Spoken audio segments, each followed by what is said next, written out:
Nova Estela Ciência e Debate, um programa da TV PUC São Paulo, um programa que conta com o apoio do Programa de História da Ciência, estudos pós-graduados em História da Ciência, que não está aqui no campus Monte Alegre, esse campus tão conhecido, né, do Teatro Tuca, de uma tradição importante da educação de São Paulo, que é a PUC, mas é um campus que fica do outro lado da Consolação, no meio ali, pertinho da Praça Roosevelt, da Selva de Pedra, uma área verde, onde a PUC mantém o campus o campus Marquês de Paranaguá, onde está a nossa área de História da Ciência. E hoje, justamente, né, os nossos convidados nem sempre são do próprio programa, mas hoje nós temos o professor Christian Pellegrini, que é uma pessoa que se formou, fez o mestrado conosco, já faz algum tempo. Hoje ele dá aula no Multimeios e na Publicidade aqui na PUC. E o Christian vai conversar conosco de um tema extremamente atual, que é, nós estamos no olho do furacão, como dizem as pessoas, nós estamos no meio dessa revolução digital que ocorre em todas as áreas, eu acho que da vida, né? Até um tempo atrás a gente podia falar da área da comunicação, da educação, mas a essas alturas é difícil imaginar qual é a área que fica de fora dessa revolução que ocorre no planeta Terra, né? Quase inteiro, né? Talvez o Facebook não chegue na China, mas provavelmente vai chegar de um jeito ou de outro, né?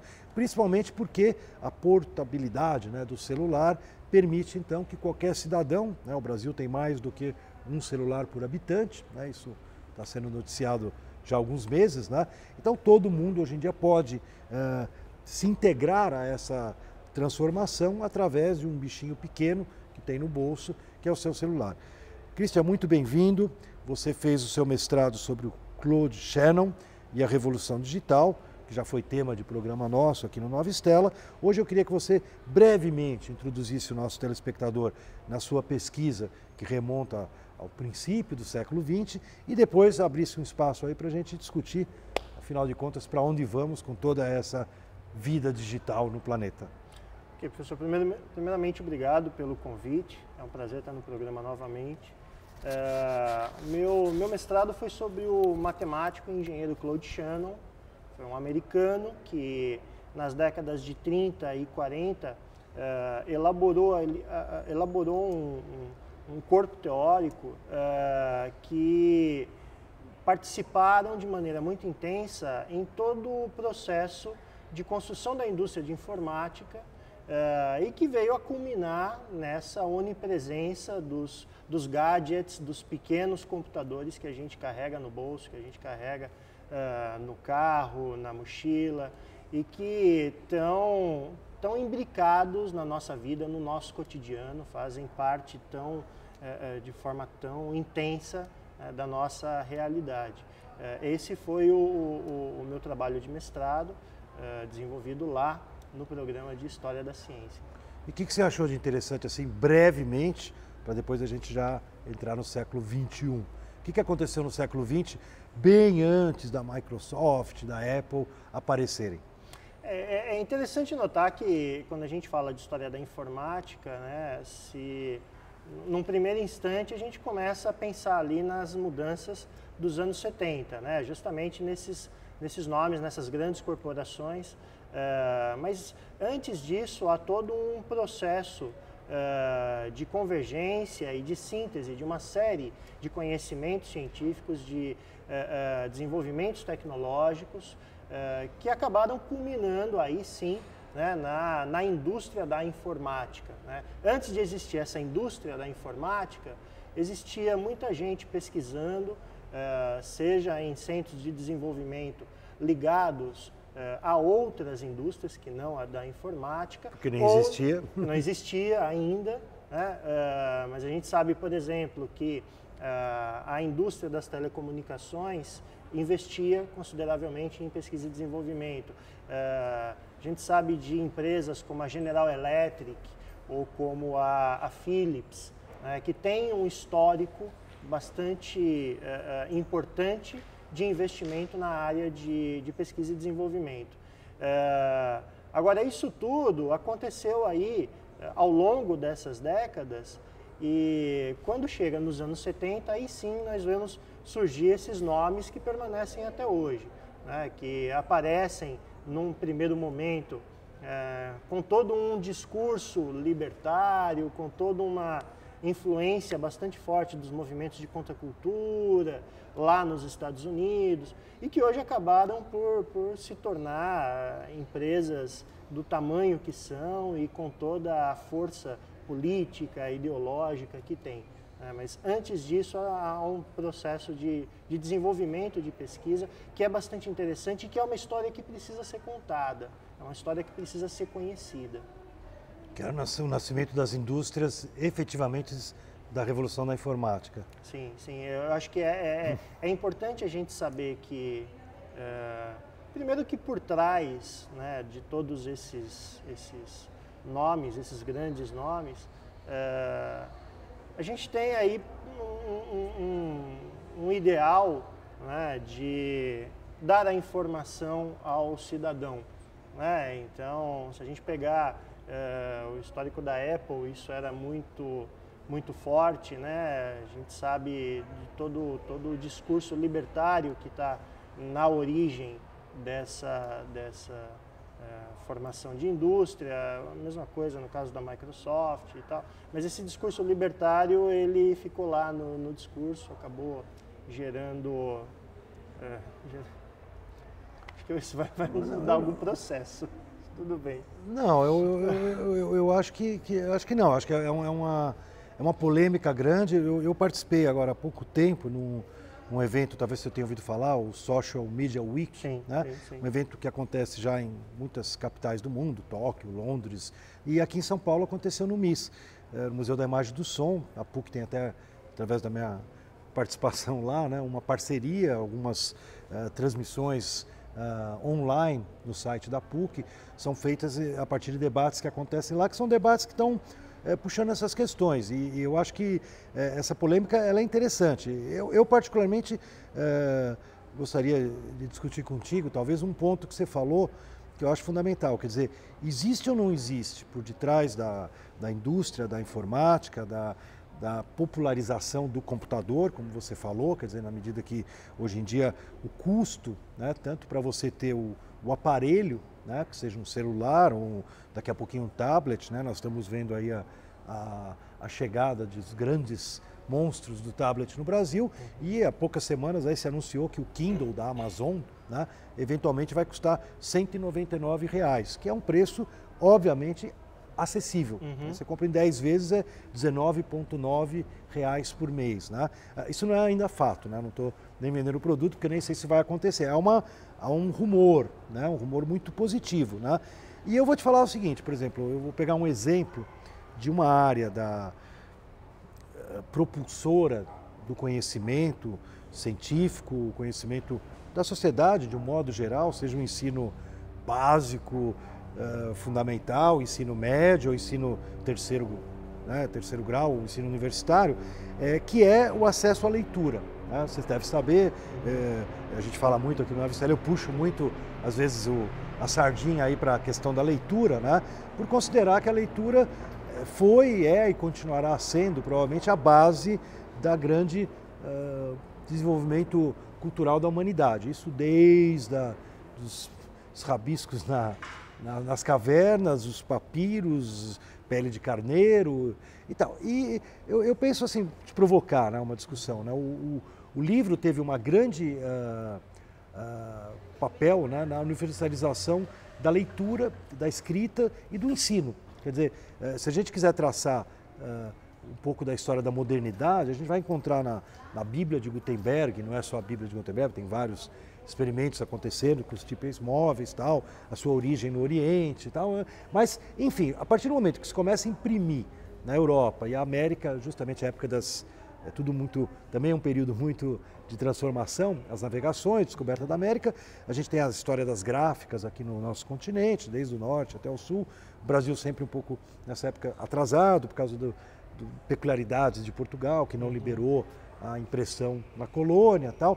Mas eu diria para você o seguinte, o livro foi uma grande popularização, não era um movimento hippie, mas deve ter tido algum movimento da Renascença que também sonhou, né, que por detrás do que estava acontecendo no planeta, a gente ia poder espalhar para o mundo, para as populações, o acesso a cultura, a cultura mais refinada que a literatura, as revistas científicas, as revistas de divulgação científica traziam.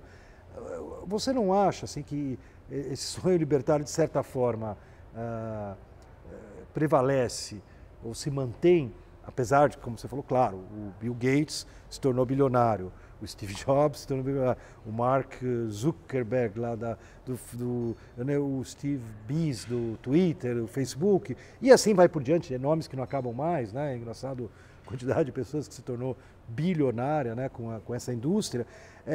Apesar disso tudo, ou talvez de uma forma meio contraditória, dialética, contraponto, sei lá como se quiser chamar, efetivamente a gente pode estar entrando num novo patamar de acesso ao conhecimento com a revolução da informática, ou não? Eu acredito que esse é, inegavelmente, um caminho possível. E é óbvio que todos torcemos por isso. Mas o que é importante considerar é que são tantos fatores envolvidos nesse processo e que fica arriscado a gente olhar com uma fé um pouco inocente diante disso tudo. Eu temo, por exemplo, que o discurso em torno da universalização do conhecimento não observe o quanto existe de demandas da indústria ou controle da indústria em cima disso.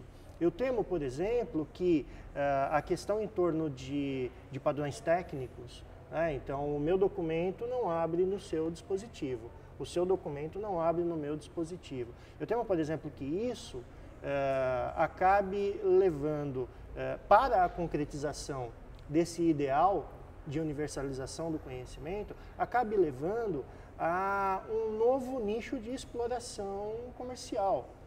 Então, é uma situação um pouco delicada quando a gente pensa nesses conglomerados que aparecem a partir dos anos 70, né, ou mesmo recentemente. Aí a gente tem que acrescentar também o Facebook, tem que acrescentar também a Amazon, né?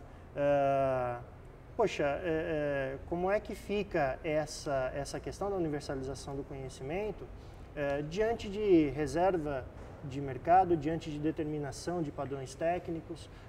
Como é que a gente pode falar nessa universalização no momento em que eu tenho necessariamente que comprar os meus documentos através dessa empresa ou daquela empresa, né? Pois é, mas aí é uma questão em aberta, né? Nós tivemos na Social Media Week uma noite muito quente de debate, né, que se chamava Cultura do Grátis, né?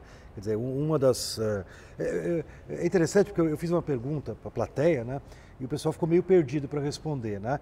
Então, você pensar o seguinte, por exemplo, o livro papel, né, eu fui livreiro, né, vendia livro, fui editor, produzia livro na indústria, vendia, colocava no mercado. O livro papel, ele obviamente tem aí grandes grupos que surgiram. No Brasil, como a leitura não é muito disseminada, realmente os grupos ricos foram aqueles que se especializaram no livro didático, porque era comprado pelo governo durante décadas e continua comprando milhões e milhões, e obviamente não foi muito saudável para a indústria, porque não criou um varejo, uma prática, era uma venda meio direcionada com poucas empresas, monopólio e tal, de novo, esse tema. Mas é interessante o seguinte, o caso do livro, ele tinha uma contrapartida, né, que, por incrível que pareça, no país origem das grandes corporações do livro, né, especialmente nos Estados Unidos, né, era muito forte. Qual era essa contrapartida? Onde é que estava a cultura do grátis no livro? Eu fiz a pergunta para a plateia, ficou um silêncio, né? Aí teve uma professora que estava do meu lado, lá da ECA, lá, a professora Beth Saad, né? Que foi a única pessoa que está ali do lado, na mesa, né? Falou baixinho, eu falei, mas você não vale, Beth, né? Eu quero ver essa juventude aqui. Pô, qual é a contrapartida grátis da época do livro papel, antes da informática? biblioteca. Biblioteca, meu. Aí, Cristian, aí, aluno meu aqui tem que dar certo. Então, a biblioteca, Cristian, ela foi, se Deus quiser, continuará sendo 100% grátis. Numa época onde o livro gerou receitas absurdas, né? Grandes grupos que depois se desmembraram com outras formas, revistas, jornais, né? Grandes conglomerados já de mídia, não chamava mídia na época, de impressão. Alguns deles acabaram adquirindo gráficas, né? Papeleiros, tudo se juntou, indústria do papel, indústria gráfica, indústria da venda do conteúdo, né? Mas o planeta teve uma reserva, né? Grátis, 100% grátis. Isso que eu gosto de frisar, porque vídeo a gente pagava pouquinho para alugar, mas a gente alugava vídeo, né? Revista, jornal, a gente paga pouquinho. Vai na banca de jornal aqui em frente à PUC, tá a quantidade de, né, revistinha. Biblioteca, seja a biblioteca aqui da PUC, a biblioteca municipal, biblioteca de New York, né, biblioteca de Frankfurt, né, de Tóquio, biblioteca, prédios maravilhosos com arquitetos carésimos. A receita da biblioteca é zero. Tá certo? Você não paga para ter o livro. Tudo bem, se atrasar tem uma multa, mas a receita da multa, né, é desprezível e, além do mais, é uma falha tua, porque o livro te foi oferecido a um custo zero. Né? Então, o que está acontecendo? Né? Eu trabalho no Brasil já há mais de uma década, né, num incentivo à abertura de bibliotecas no interior do Tocantins e no interior de São Paulo. Né? Ora, o que acontece agora? O José Mindlin, um grande colecionador, bibliógrafo, apaixonado por livro, ele colecionou livros raros. Né? Nós, na História da Ciência, trabalhamos com livros raros, porque talvez o Shannon a gente não precisa ir tão longe, mas mesmo assim nem tudo dele está disponível. Mas se a gente vai voltando para trás no tempo, vai chegar Isaac Newton, Galileu, vai indo para trás, muitas vezes essas obras estão numa biblioteca de um José Mindlin da Alemanha, Wolff, não sei das quantas, de um americano que colecionou, ou foram adquiridas por alguma biblioteca pública, tudo, mas de qualquer maneira, o que eu quero dizer é o seguinte, por exemplo, quando alguém vinha aqui em São Paulo fazer uma pesquisa conosco, lá no nosso centro CESIMA, o centro de pesquisa, e queria ver um manuscrito que a gente sabia que estava na biblioteca do Mindlin. Então você tinha que telefonar para o Mindlin, se apresentar, marcar uma hora, tá certo? E conseguir franquear a visita do nosso professor da Inglaterra, de Israel, à biblioteca do José Mindlin. Né? Ora, a biblioteca do José Mindlin, ela está sendo inaugurada em breve na USP, num prédio muito bonito, houve toda uma articulação. Ela será uma biblioteca, primeiro, pública, qualquer cidadão do planeta. É bacana a biblioteca, você chega em Nova York, você não precisa nem mostrar passaporte. Se você vai consultar lá dentro, tá certo? Entra, a porta é livre. A porta da biblioteca não tem custo nem para usar, nem para entrar. Não precisa nem se identificar, não precisa pôr teu ID, tá certo? Pois bem, a biblioteca do Mindlin, além de que foi doada para a USP, ele cuidou disso em vida para evitar que não fosse depois de morto, ela está sendo digitalizada, tá certo? A FAPESP, nossa fundação, comprou um robozinho que está 24 horas lá, esse não tem problema de hora de trabalho, está abrindo, fechando as páginas do livro com carinho e tal, para não se danificar, está digitalizando a obra do Mindlin. Se você quiser entrar hoje, na Brasiliana USP, você já vai ter, a última vez que eu vi, 1.000 e não sei quantas obras. Né? A biblioteca deve ter 20.000, logo a gente vai, os anos vão passando, o robozinho vai trabalhando, a gente vai ter a biblioteca do Mindlin inteira. Onde ela está disponível? Isso daí eu te critico, ela não está disponível via Amazon, via iTunes, tá certo? Não depende de um estilo diferente, de particular, ela está na web. Né? Você vai lá, tudo bem, você vai dizer, não é o melhor display, né? Mas, poxa, outro dia eu estava lendo uma obra sobre ciência em 1902, que uma senhora da Sociedade Paulistana fez publicar sobre cozinha e medicina, né? Que é uma obra interessantíssima para mim da história da ciência. Essa obra eu posso citar e fazer que o público que esteja me ouvindo se interesse e olhe na web. Então, isso que eu te falo, a tua preocupação ela é real, quer dizer, uma parte disso tudo ela vai passar por decisões comerciais, peculiares de empresas. Mas, do mesmo jeito que o livro papel tinha sua reserva da cultura grátis, você há de convir que até a escala que nós estamos falando agora, por exemplo, as obras raras do Mindlin não estavam em biblioteca nenhuma, até pela própria ideia. O que é obra rara? Uma obra, às vezes, sobrou um exemplar. Ele foi lá num leilão e comprou, ou achou, né? Ele era muito bom, como é que chama? Ele fazia garimpo, como ele chamava, né? Garimpo nos sebos, que continua no planeta, está cheio de sebos, você vai lá garimpar, de repente você acha. Uma vez eu achei uma tradução que o Monteiro Lobato fez de plantas medicinais, de uma edição francesa de 1946. Achei numa rua, em São Paulo, na calçada, assim, num sebo, R$10, entendeu? Comprei, está lá em casa. Talvez não exista muitas cópias dessa edição do Monteiro Lobato. Mas isso é século XX, imagina então outros séculos. Os livros vão se tornando por isso são obras raras, né? As obras raras deixarão de existir, né? Elas se tornarão públicas, desde que a pessoa como José Mindlin tenha a mentalidade dos sixties, como você falou, de querer universalizar. O que você acha dessa argumentação? Eu concordo que reservas sempre existirão, brechas a qualquer tipo de controle corporativo também sempre existirão. A cultura arruma um jeito, arruma uma forma, isso é fato. Mas, ao mesmo tempo, eu continuo com essa preocupação acerca do controle que as corporações têm no fluxo geral da cultura. Então, eu acho uma situação delicada só poder adquirir determinado conteúdo pelo iTunes, mas e se o iTunes se recusar a vender, a trabalhar com aquilo? Isso é uma situação estranha, porque coloca um indivíduo sob o julgo ético, moral, estético de uma empresa. Isso eu acho uma situação um tanto quanto delicada.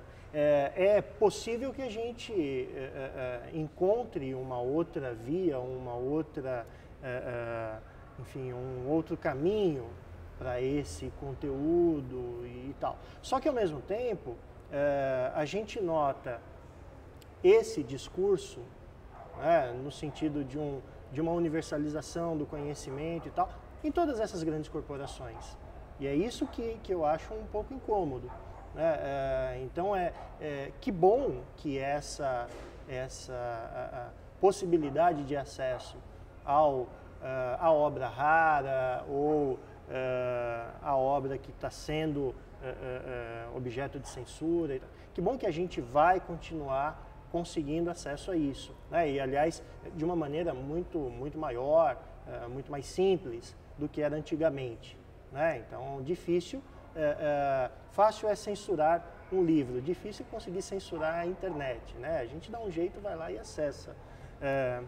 Mas, ao mesmo tempo, me preocupa um pouco dessa questão do discurso ser adotado, sim, por grandes corporações e, muitas vezes, para a opinião média, né, e a gente tem que se preocupar com a opinião média, esse futuro, ou essa situação de universalização ser o Estado atual, ser o Estado constituído com interesses comerciais, com interesses corporativos. Então, isso eu acho uma situação um pouco delicada. Então, reconheço sim, né, nós sempre teremos uma reserva, nós sempre teremos uma área livre de influências dessa natureza. Que bom que é assim, já é assim atualmente, mas, ao mesmo tempo, acho que esse discurso a gente tem que só ponderar e ver onde é que ele está acontecendo. Isso é que eu acho importante. Ele não está acontecendo nas grandes corporações. Ele acontece na margem, em que pese a internet não ter margem, mas ela acaba acontecendo nas brechas das corporações. Apesar de que eu te falo, isso são processos muito recentes, né? Uma das movimentações agora que eu acho que deixou as pessoas bastante preocupadas, né?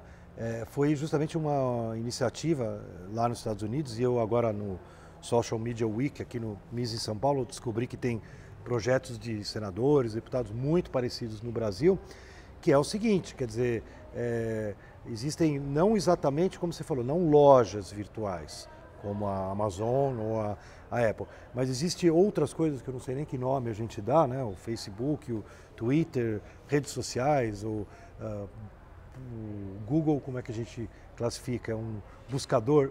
É tão novo que é até difícil classificar. Né? E esses outros desdobramentos da revolução digital, eles ao contrário, né? Eles não estão vendendo produto, né?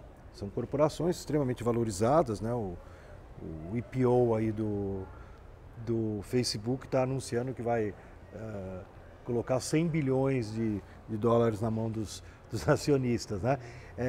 Mas que dentro desses espaços, né, você realmente tem um descontrole de conseguir como é que colocar o valor monetário, monetizar o que está acontecendo ali. O que preocupa muita gente, está se pensando inclusive em censurá-los, né, em tentar controlá-los, né. Daí houve uma certa pressão aí planetária que não permitiu. Mas eu acho que você tem esse outro lado também. A revolução digital ela vai criando uma certa área que ela é, já por natureza, mera circulação de informação. Ali não é a venda das lojas virtuais.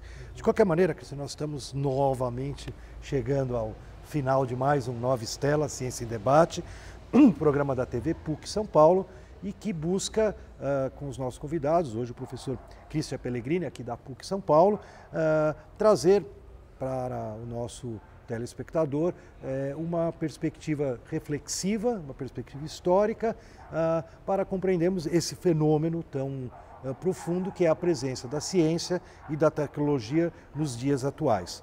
Nova Estela Ciência e Debate se despede, esperando que, como lá atrás, nos primórdios aí da modernidade, estrelas novas no céu apareçam e ideias novas na cabeça das pessoas tragam melhor compreensão do que a gente está vivendo.